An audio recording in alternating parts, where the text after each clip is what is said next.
pavillons déjà adaptés pour ça.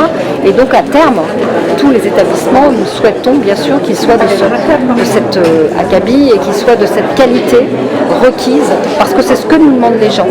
Et c'est ce que la crise sanitaire a révélé. Plus de médicalisation, plus de présence de soins, mais aussi plus d'ouverture vers une vie normale, parce qu'il ne faut pas oublier que ces établissements ne sont pas des établissements hospitaliers, mais bien des établissements de résidence pour personnes âgées en perte d'autonomie. Voilà ce qu'il faut toujours avoir en tête lorsqu'on parle investissement. Ici, vous aurez une enveloppe, vous l'avez entendu, sur la région qui sera de 80,6 millions d'euros.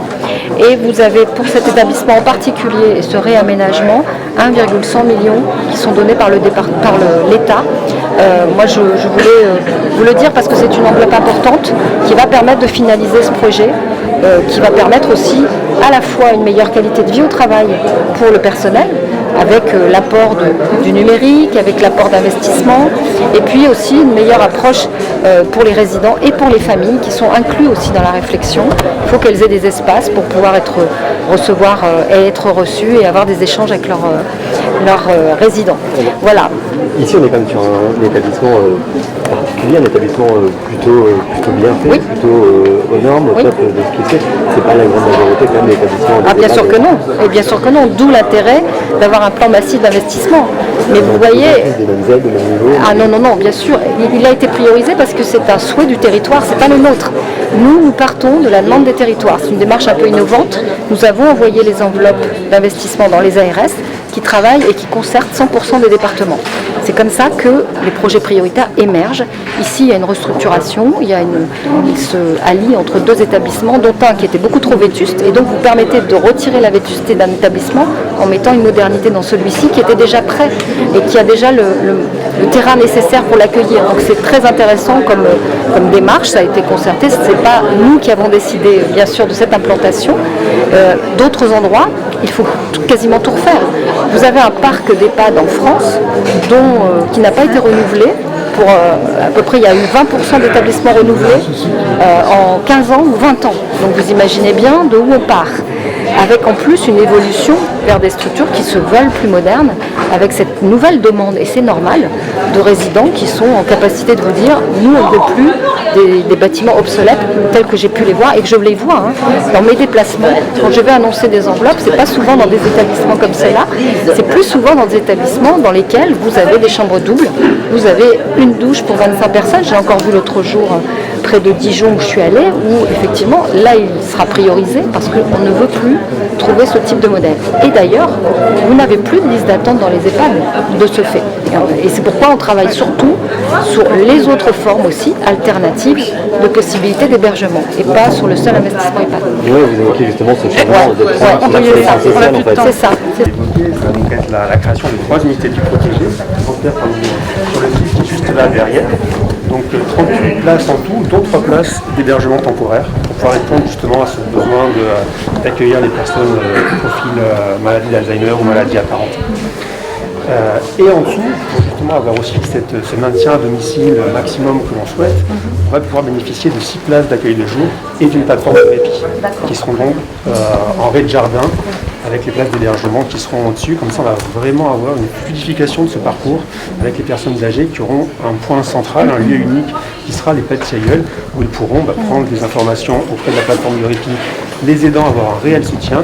Et après, le parcours sera fluide entre l'accueil de jour, l'accueil temporaire et éventuellement l'accueil permanent, si jamais c'est la nécessité.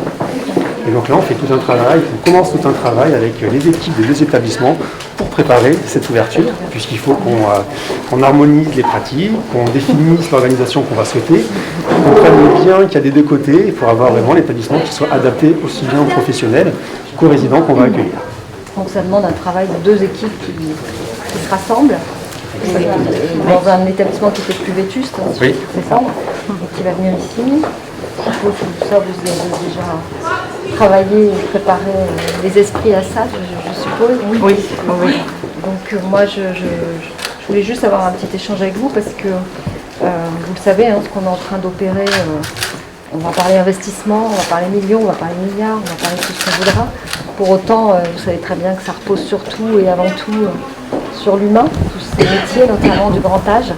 et que c'est pour ça qu'on a voulu commencer d'abord par les revalorisations, même si on sait qu'il y a toujours des ajustements à trouver pour certaines, des catégories qui n'ont pas encore été comprises et on y travaille. Il y aura, je voulais vous le dire, on aura une conférence salariale mi-janvier pour aligner un peu les planètes. L'idée n'est pas d'exclure qui que ce soit, bien sûr, c'est d'abord de revaloriser tout le monde, mais avec des profils totalement différents. Et c'est là où on voit aussi cet éclatement de dispositifs, de statuts, notamment quand on touche, comme je veux le faire avec l'accord, avec l'appui des départements partout en France et des communes, quand on veut vraiment se tourner vers le domicile, ce que veulent les gens. Et quand je dis domicile, ça n'exclut pas des structures comme celle-ci, puisque vous avez déjà cette conception du domicile aussi ici. C'est pas quelque chose qui doit être enfermant et qui est la fin, quoi. C'est quelque chose qui doit rester ouvert et permettre à des gens de s'exprimer, d'avoir une vie sociale. J'ai vu qu'il y avait un hall où vous avez des animations possibles quand on peut, évidemment, en dehors de la crise sanitaire. Une épicerie, enfin des activités aussi. J'ai vu toutes les activités vite fait en photo sur le mur, mais en tout cas c'est très net. Et puis des conceptions de bâtiments qui lui permettent ces ouvertures. Donc moi je voulais vous dire d'une part qu'on connaît ce que vous amenez, aux patients, aux résidents, aux personnes tout simplement. On veut que tout ça soit liant entre c'est mon champion de vélo qui arrive. Et c'est vrai qu'il m'a rattrapé vite. Voilà, nous ce qu'on veut c'est que tout soit liant, qu'il n'y ait pas des gens qui soient saucissonnés entre un jour ils sont au domicile et puis tout à coup ils seraient soudain en grande dépendance. Non, il y a une vie entre temps, il y a 25 à 30 ans même quelquefois. Et tout ça doit bien sûr faire partie d'un parcours avec des solutions possibles, c'est-à-dire qu'on met en gros les outils sur la table et des solutions possibles pour tout le monde. On reste à son domicile, alors dans ce cas-là on va essayer de l'adapter, voilà sur quoi on travaille, on va essayer de faire en sorte qu'il n'y ait pas de chute. Ensuite on peut aussi trouver des structures qui soient entre les deux, et c'est ça qu'on est en train de construire avec beaucoup de maires qui commencent à s'y mettre parce qu'ils ont trouvé que c'était intéressant, des logements inclusifs, des résidences autonomie, tout ce qu'on pourra trouver, des béguinages, des logements collectifs, des résidences partagées. Il y a beaucoup d'innovations en ce domaine, donc nous on veut faire en sorte, et c'est pourquoi j'ai demandé à Jacqueline Gouraud dans la loi 3D d'y ajouter 3 ou 4 articles qui seront spécifiques sur le territoire avec tout ce volet de logement inclusif élargi, qui ne soit pas à une seule catégorie de problèmes, c'est-à-dire pas seulement lié seulement au handicap, mais qui soit aussi ouvert au grand âge, etc. et qui permettent aux gens de rester là où ils veulent être, dans un univers quand même beaucoup plus sécurisant. Et puis à terme, et au bout du parcours, les établissements, qu'on n'oublie pas, puisqu'on est là justement pour en parler en termes d'investissement, parce qu'on veut améliorer votre qualité de vie au travail, déjà, donc avec toute la modernité que ça nécessite, et donc l'investissement que ça nécessite, le numérique, le matériel, les règles, enfin tout ce que vous savez mieux que moi, qui peuvent vous aider, vous, dans votre pratique, et qui peuvent, du coup, recréer de l'attractivité pour vos métiers. Parce que c'est ça l'enjeu de tout le monde. Il n'y a pas que votre filière, je ne vais pas vous rassurer, mais il y a beaucoup de filières comme ça. Mais celle-ci, elle est d'autant plus sensible qu'on est dans un département, j'ai échangé avec votre président de département tout à l'heure, un département qui accueillera de plus en plus de personnes vieillissantes. C'est pas de ma faute, il est attirant votre département. Mais c'est voilà, en tout cas, oui, à terme, il faut s'y préparer. Et tout ce qu'on fait en ce moment pour améliorer le domicile, l'approche domicile et les établissements, c'est fait pour ça. C'est pour commencer à préparer, à anticiper cette échéance qui de toute façon n'est pas inéluctable, elle est là. On est déjà devant le mur, on est déjà dans cette transition de l'âge, de cette société de longévité. On ne va pas s'en plaindre et pas non plus généraliser en pensant que tout le monde vieillit en grande dépendance. Il y en a beaucoup plus qu'avant, beaucoup plus, je pense que vous êtes d'accord avec moi, sur les maladies neurodégénératives notamment, qui sont quand même beaucoup plus nombreuses.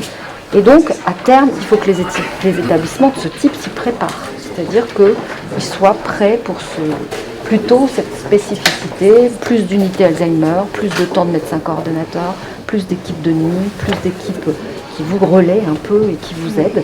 Et puis plus de halte-répit pour les aidants, plus d'accueil de jour comme vous allez le faire aussi. Voilà sur quoi on est en train de travailler et qu'on anticipe. Parce que tout ça va participer de votre vie au travail ici et de ce que vous percevez tous déjà évidemment dans vos métiers. Voilà. Donc moi je voulais vous dire qu'on vous a entendu. La crise sanitaire a mis l'accent sur vos métiers, mis l'accent sur vos structures et mis l'accent sur les nécessités des Français. Et pas seulement les nôtres. Là aussi, il faut se dire, est-ce que je continue à faire comme si je n'avais pas entendu et je continue à aller sur les places, pour des places, avec des places, ou est-ce que je tiens compte de cette évolution de la société qui veut autre chose, et qui veut qu'on avance autrement. Voilà, c'est ça qu'il faut se dire, je crois, aujourd'hui. Donc on a besoin de vous. Voilà. Et monsieur le maire, il est où? Il est là. Et c'est monsieur le maire qui va parler. Et je suis trop là. Là, donc parce qu'on a noté, on était plein pied, donc on continuera bien sûr à être de plein pied avec les futurs champs avec les unités de vie protégées qui seront donc au même niveau qu'ici. Et tout ce qui sera accueil de jour, repas-heures, sera situé au niveau de Ré-Jardin, donc au niveau de la chaussée, donc qui permettra d'avoir un ensemble assez ramassé, mais en gardant l'avantage du plein pied qui fait aussi, qui rajoute des kilomètres, mais qui quand même, je pense, globalement est bénéfique pour les personnels. L'équipe va être déployée voilà. Dans différentes strates. C'est ça, et puis il y aura aussi le personnel du Belvédère qui va revenir, qui sera transféré ici, bien sûr. Donc voilà les deux espaces avec... on a du foncier disponible, donc c'était aussi l'avantage pour ce projet de pouvoir regrouper les EHPAD et donc profiter du foncier disponible pour pouvoir agrandir et donc ne faire qu'un seul établissement. Voilà donc pour la présentation. Donc simplement donc, ouais, vous m'entendez correctement ou vous voulez que je parle du micro? C'est bon là? Ça va? Donc en fait, donc on est réunis. Je vais peut-être couper le micro du coup. Donc ouais, il est coupé. Voilà. Donc on est réunis ici ce matin donc, pour évoquer l'EHPAD du futur, hein, on en a parlé tout à l'heure, de la transformation du modèle des EHPAD et aussi du virage domiciliaire qu'il faut qu'on prenne. Mais cependant l'histoire de ce lieu elle est déjà ancienne. En fait il faut savoir qu'au XVIIIe siècle, il y avait déjà une maison, il y avait une grande maison d'armateurs, une maison bourgeoise d'armateurs, qui ensuite a été cédée à la commune au début du XXe siècle et qui est devenue un hospice. À l'époque on disait un hospice pour les vieillards et les infirmes. Et ensuite, après-guerre, elle a été détruite pendant la guerre, reconstruite. Après, on appelait ça plutôt une maison de retraite.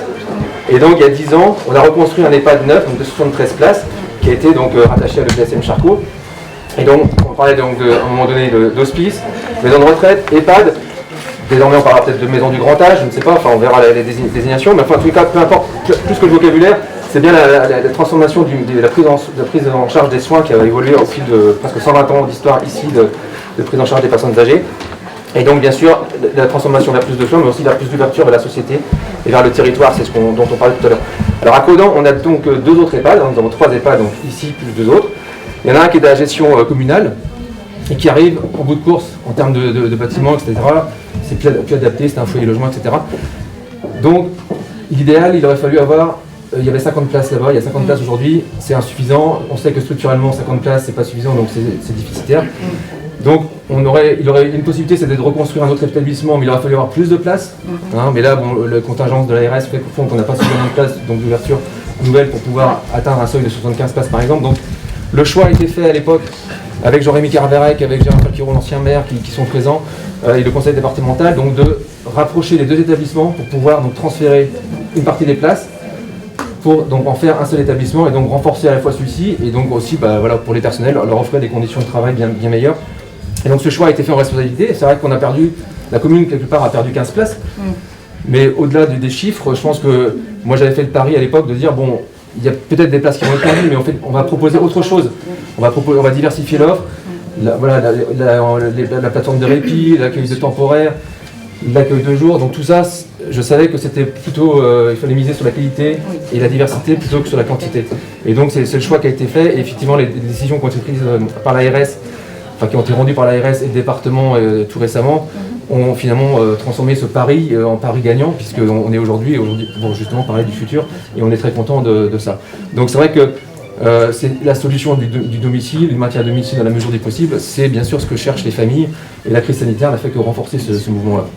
Donc voilà, il faut aussi savoir, je profite de votre présence pour vous expliquer, on parlait tout à l'heure de logement inclusif.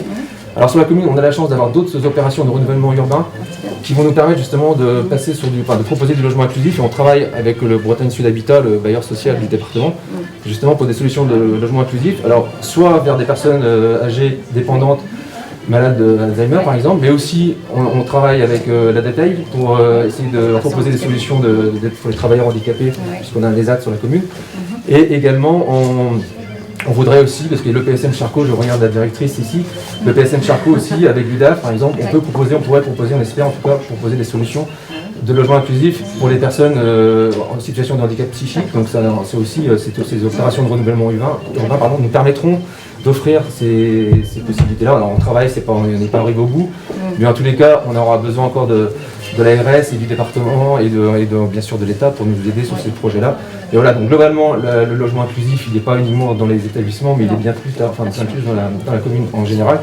Et c'est vrai qu'on a cette chance, et je pense que voilà, on a quelques centaines en gros 200-300 logements à reconstruire sur différents sites. Et donc c'est vrai qu'il ne faut pas rater cette occasion-là. Et donc je renouvelle mes...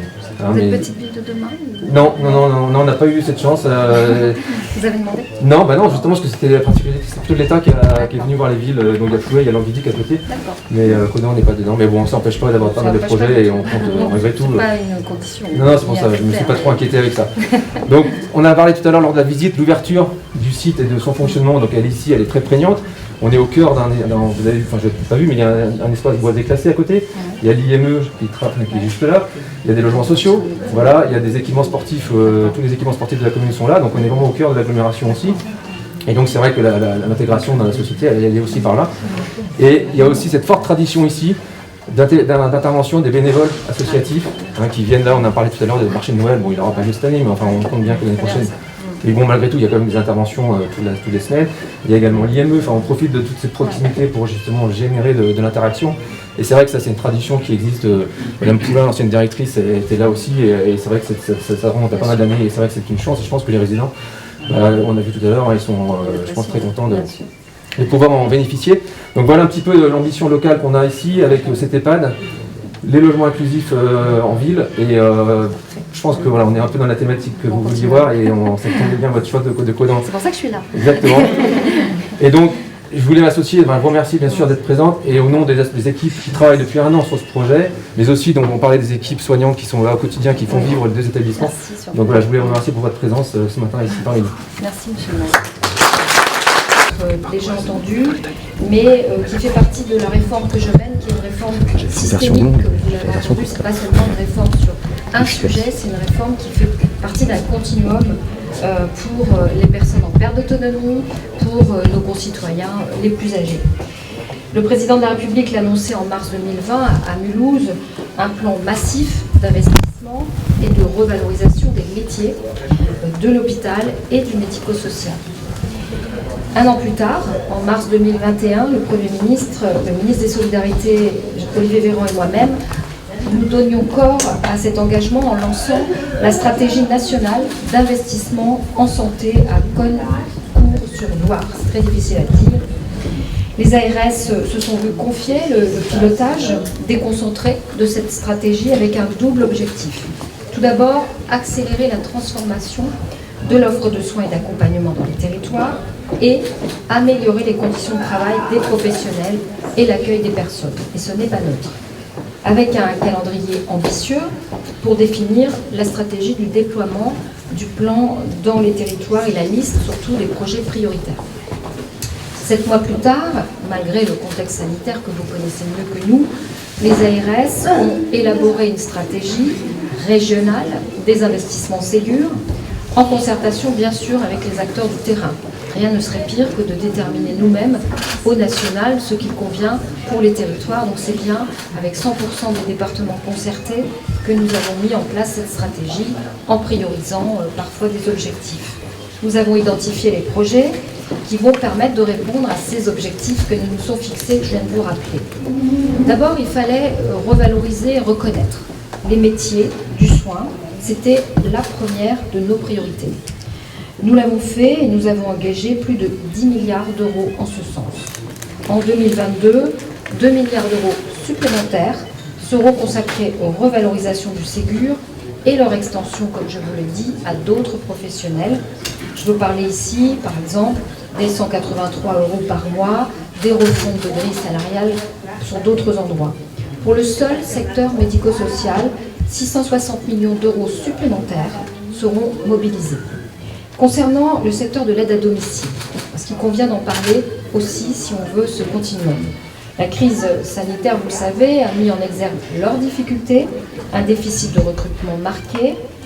C'est par l'avenant 43 surtout, qui a été négocié par les partenaires sociaux, et cet avenant 43 qui va nous aider à mettre fin à l'obsolescence de la grille salariale conventionnelle.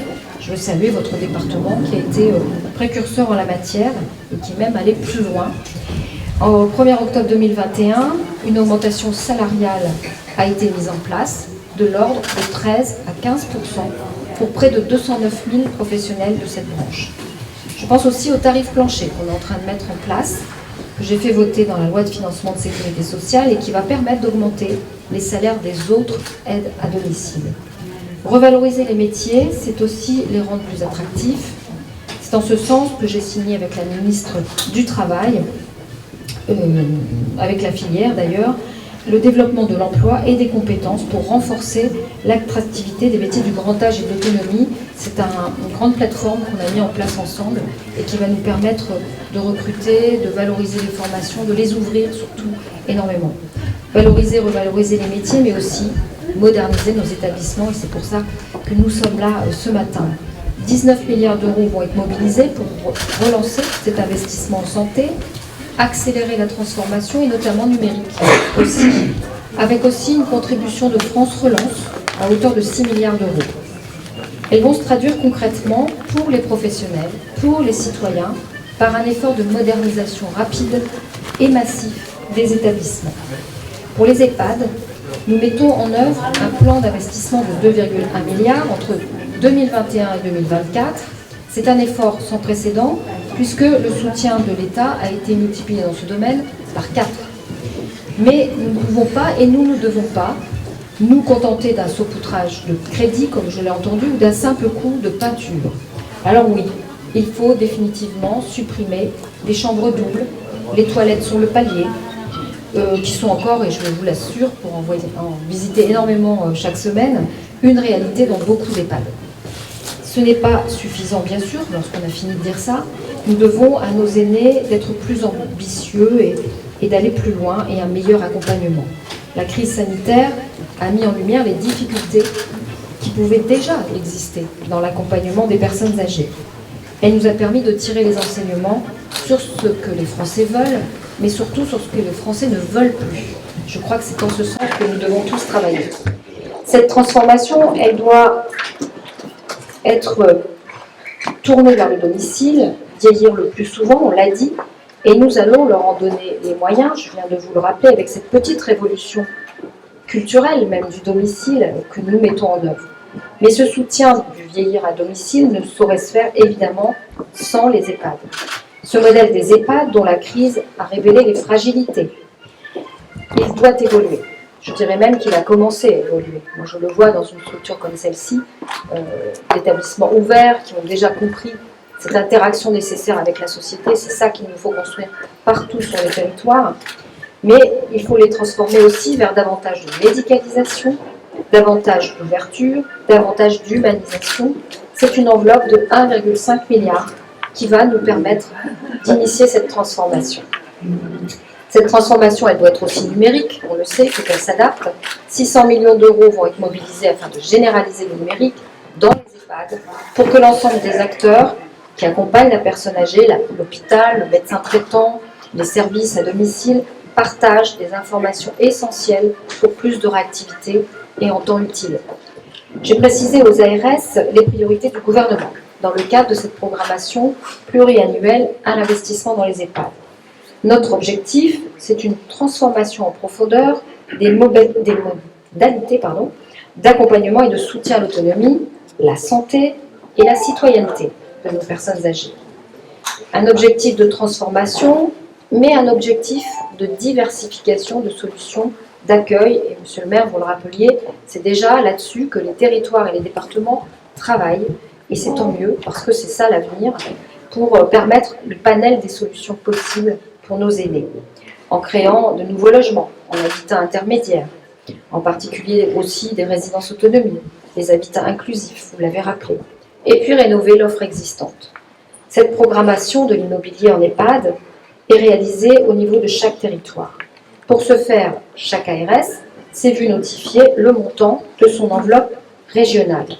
Pour la région Bretagne, c'est une enveloppe de 80,6 millions d'euros qui va être allouée aux EHPAD de la région entre 2021 et 2024. Dès 2021, 22 EHPAD de votre région vont bénéficier de près de 21,6 millions, dont 4 établissements situés dans le département du Morbihan. Nous avons souhaité aussi être le plus concret possible avec le financement d'équipements dits du quotidien, mais vous le savez mieux que moi, j'ai les professionnels devant les yeux, combien ces équipements dits du quotidien sont essentiels, non pas au quotidien, mais à la qualité de vie au travail, au recul de l'accidentologie, et puis aussi pour les résidents à plus de sécurisation aussi pour eux-mêmes. Donc ce n'est pas neutre que cette enveloppe des financements d'équipements.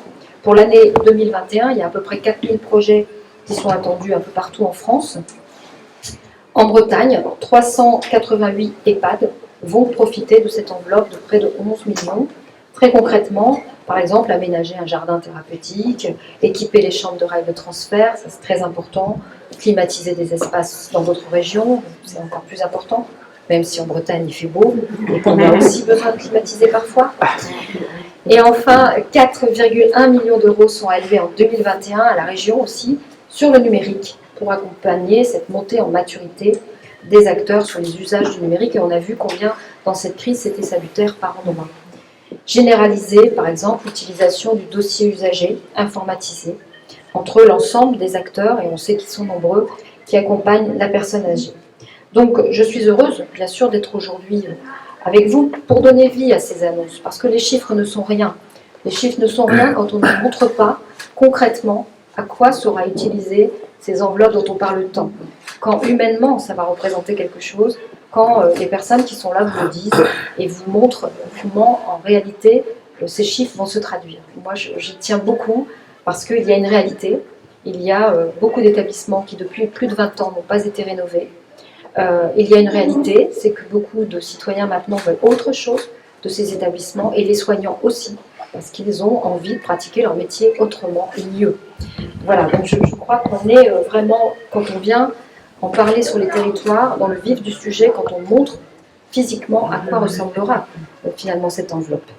Donc l'Agence régionale de santé de Bretagne et le département du Morbihan ont proposé de prioriser votre projet au titre de l'investissement immobilier, une opération d'un montant de 5,4 millions d'euros que représente cet investissement, pour laquelle le gouvernement a décidé de mobiliser près de 1,1 million d'euros dans le cadre des crédits du Ségur. Je vous l'annonce, c'est fait, c'est concret. C'est un projet immobilier, pourquoi ? Parce qu'il s'inscrit dans la vision que nous avons, que nous partageons de l'EHPAD de demain, et les critères étaient assez définis de ma part en tout cas.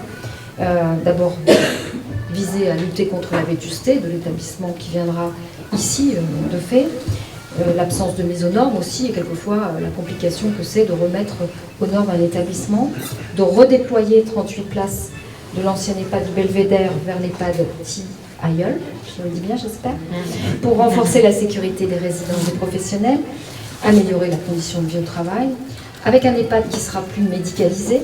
Votre projet tend aussi à répondre à ce besoin et de la population qu'on accueille, en particulier pour les troubles cognitifs qui sont devenus le principal motif d'entrée dans ces établissements. Il faut en être conscient.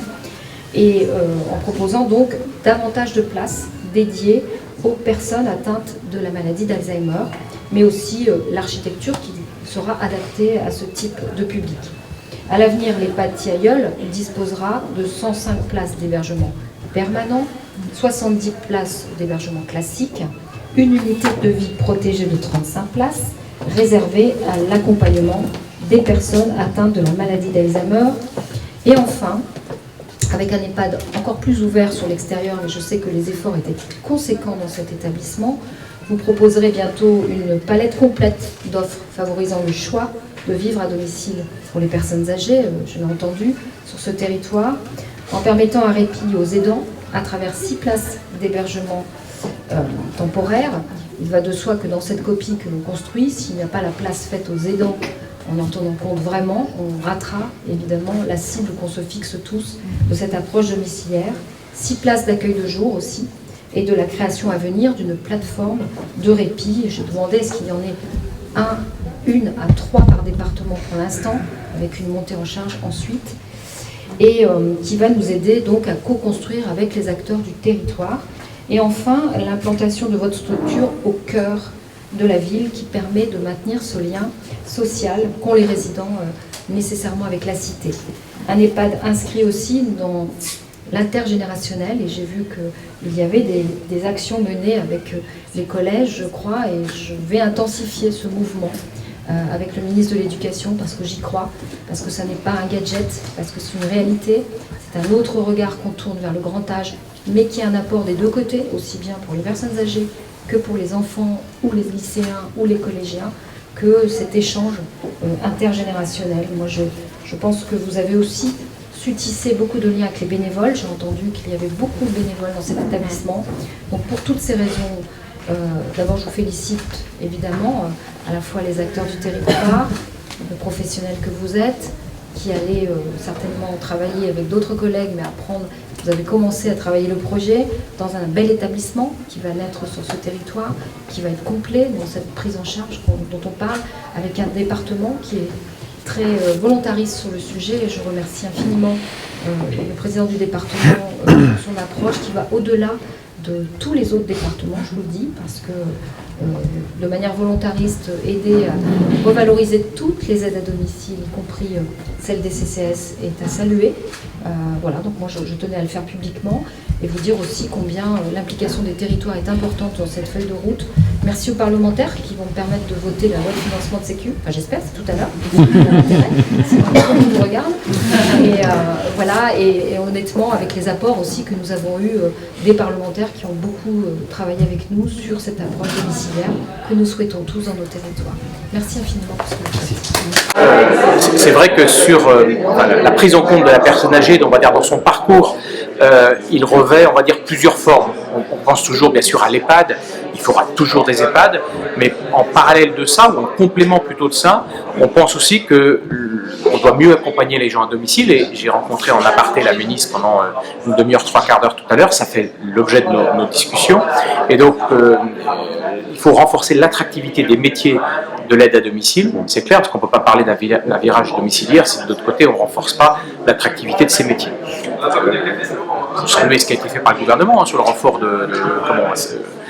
qui a été fait sur les salaires pour toutes ces personnes, mais qui concerne que l'avenant 43, que les personnels des associations associatives.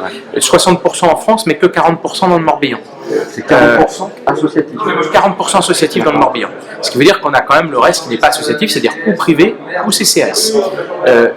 La singularité du Morbihan, et d'ailleurs la ministre en a parlé, mais elle l'a dit aussi, on est le seul département de France à avoir fait en sorte que l'effort soit aussi sur les CCAS, sur les CCAS, pas les services d'aide à domicile portés par les CCAS.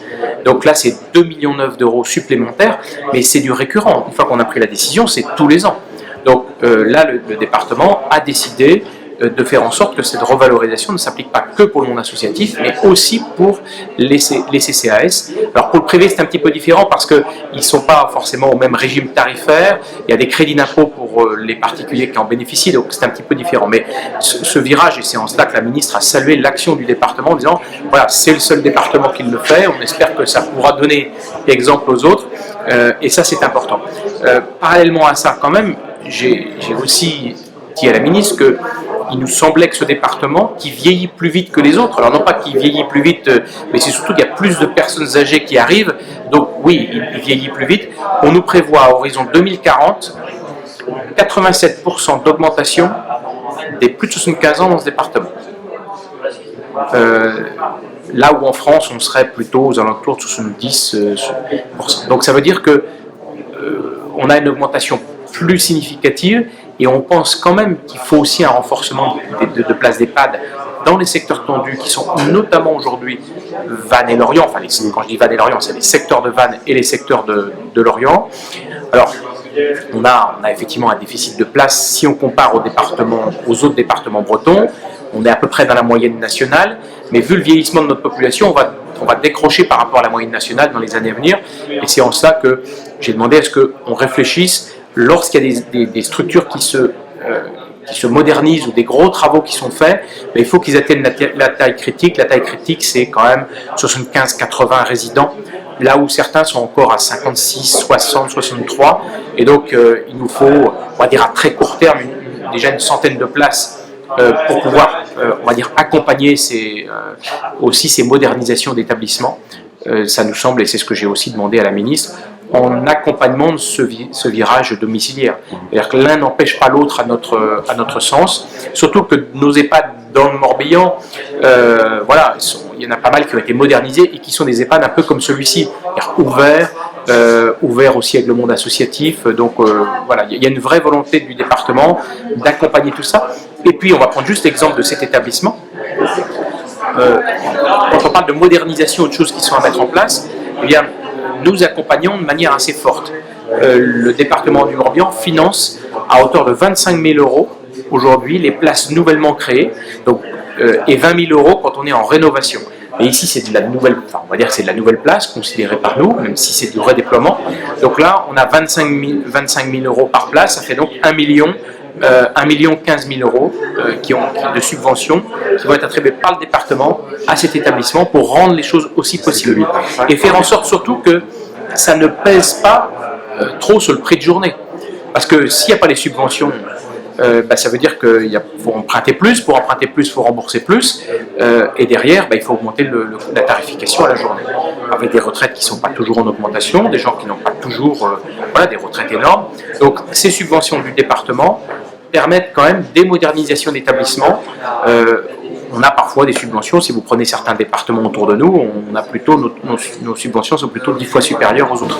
Mais c'est ce qui permet aussi d'avoir des EHPAD modernisés dans ce département et on continuera de le faire avec l'ARS naturellement. Sur l'investissement immobilier, le département aide également. Oui, c'est ça. Là, notre investissement, c'est sur l'investissement immobilier. Ça, c'est vraiment sur l'investissement immobilier, mais on sait aussi que dans les charges, dans un établissement comme celui-ci, vous avez tout ce qui tourne aux soins, ça c'est État. Tout ce qui tourne ensuite à la dépendance de l'APA, ça c'est le département. Et puis il y a la partie hébergement qui reste c'est ça qui reste à la charge finalement du résident. Mais plus l'investissement pourrait être subventionné, moins la partie restant à charge finalement du résident sera élevée et plus elle sera supportable pour un certain nombre de personnes finalement à revenus un petit peu plus modestes. On va dire que ça ne doit pas être un frein à ce que des personnes rentrent dans des établissements comme celui-ci et c'est pour ça que nous on veut investir, on veut continuer à subventionner nos établissements pour qu'ils se modernisent, pour aussi ils accueillent les gens dans de bonnes conditions, parce qu'on a quand même sinon des EHPAD qui peuvent être assez vieillissants, et donc il faut une dynamique. Quand vous avez un établissement sympathique, c'est quand même plus agréable. Mais il faut des moyens humains, et ça c'est aussi l'État qui les met pour nous. L'aide CCAS de 2,9 millions d'euros, ça a été déjà voté? Alors ça on l'a voté à la session du 1er octobre, elle est immédiatement applicable. Donc des établissements sont déjà dans cette logique. Et ça sera ma dernière question. Par rapport à ces associations, c'est un investissement de combien? Alors sur l'ensemble des avenants qui sont, parce qu'il y a l'avenant 43 porté par l'État, en fait c'est nous qui payons et l'État nous rembourse quelque part. Nous on est aux alentours de 8 millions d'euros pour le département, 8 millions et demi avec un reversement de 5 millions et demi. C'est pour ça que je dis qu'il reste les 3 millions à charge du département. Bon, si ce n'est quand même que l'État a annoncé que progressivement, il réduira son taux de prise en charge. Donc ça veut dire que la partie département va augmenter. C'est pour ça aussi que certains départements vont pas sur la partie CCAS, mais on voit bien que le gouvernement dit, alors on amorce, la première fois on va prendre 70%, puis 50%, puis il y aura sans doute une décroissance du financement de l'État, donc une prise en charge pour le département, mais c'est quand même des dépenses de fonctionnement pérennes pour le département, mais qu'on est en capacité de financer nous. Appliqué de suite Oui, Alors ça c'est appliqué, c'est tout à fait. C'est l'avenant 43. Ouais. Donc celui-là il est appliqué. C'est la décision pour le coup du gouvernement qui est justifiée. Parce que ces métiers sont. Mais il faut qu'ils soient mieux reconnus, mieux valorisés, mais aussi mieux rémunérés. Parce qu'à un moment, on peut dire ce qu'on veut, mais il faut quand même rémunérer les gens justement pour ce qu'ils font. Parce qu'il faut savoir que quand on parle de 183 € ou 200 € pour d'augmentation, c'est pour quelqu'un qui est à temps plein. Or, ces personnes-là ne sont pas toutes à temps plein. C'est souvent des temps non complets, des temps partiels, et derrière l'augmentation n'est pas tout à fait à due concurrence d'eux, parce que c'est pas un temps complet, et puis c'est souvent des horaires un peu atypiques, donc c'est pas, ils travaillent le matin, ils travaillent le soir, donc c'est pas des métiers qui sont si faciles que ça, et souvent reconnus de la part de ceux qui en bénéficient, mais méconnus parfois du grand public. Merci beaucoup. Merci bien.